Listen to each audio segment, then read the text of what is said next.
আর জঙ্গলে ফিরলো কুলতলির বাঘ। রাতেই বাঘ তাড়াতে বাজি পোড়ানো হয়।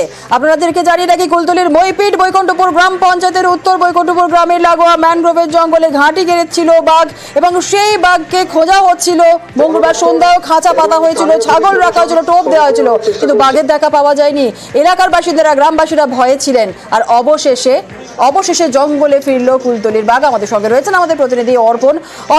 বাঘ জঙ্গলে ফেরায় স্বস্তি কুলতলিতে, তাই তো? একদমই, দেখো, বাঘ তার নিজের জঙ্গলে ফিরেছে। আজমলমারি 11 নম্বর যে রেঞ্জ রয়েছে সেখান থেকেই বাঘটি বৈকুণ্ঠপুর এলাকায় চলে আসে। সেখানে গত দুদিন ধরে সে বিভিন্ন জঙ্গলে ঘুরে বেড়াচ্ছিল। গতকাল আমরা দেখেছি যে তাকে গ্রাম সংলগ্ন যে জঙ্গল রয়েছে সেই জঙ্গল থেকে ফেরানোর জন্য একাধিক পদক্ষেপ গ্রহণ করেন বন দপ্তরের আধিকারিকরা।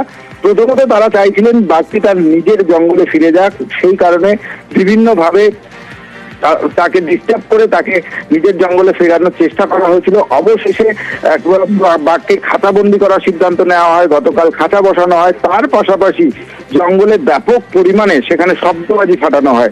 আর সেই শব্দবাজিতেই সাফল্য বলা যেতে পারে। ভোরের দিকে যখন ভাটা পড়েছিল সেই সময় বাঘ নদী পেরিয়ে তার নিজের জঙ্গলে ফিরে গেছে। এমনটাই যারা সকাল থেকে অনুসন্ধান করছিলেন বাঘের পায়ের ছাপে, তারা যারা যে টাইগার টিম রয়েছে তারা প্রাথমিকভাবে জানালেন যে বাঘ তার নিজের জঙ্গলে ফিরে গেছে। অফিসিয়ালি জানাতে কিছুটা সময় লাগবে, কারণ ঘটনাস্থলে বন দপ্তরের আধিকারিকরা আসছেন। তারা এসে নিশ্চিত করে অফিসিয়ালি তারা ডিক্লারেশন দেবেন।